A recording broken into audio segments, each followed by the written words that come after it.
In today's video, I'm going to teach you how to enable the Gmail button link URL. This is a simple process, but can make your emails much more dynamic and interactive, offering recipients an easy way to access external content or web pages right from the email itself. So, let's dive into this straightforward step-by-step guide. First, open your preferred web browser and navigate to your Gmail account. Make sure you're logged in with the account you wish to modify. If you're not already logged in, you can do so by entering your email address and password when prompted. Once you're in, locate the Compose button, usually found on the left-hand side of the Gmail interface.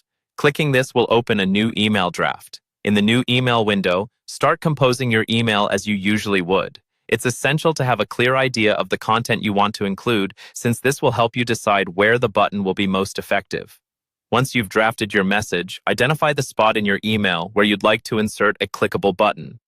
Next, highlight the text you want to turn into a button. This text should be concise and action-oriented, such as "Learn more" or "Sign up." Highlighting this specific text will cue Gmail to recognize that you want to hyperlink it.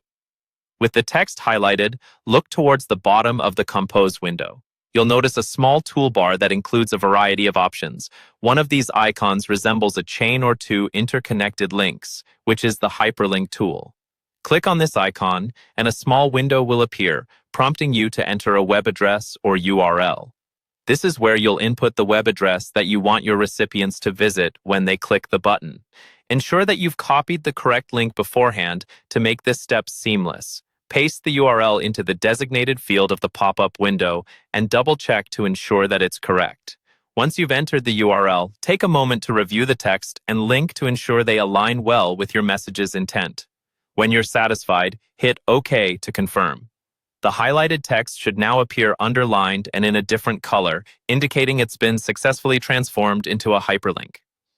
Finally, before sending the email, it's a good idea to send a test email to yourself to ensure that everything is functioning as expected. This way, you can click the button and verify that it redirects to the intended web page. If any issues arise, you can easily go back and make the necessary corrections. And that's all there is to it. You've now learned how to enable the Gmail button link URL effectively.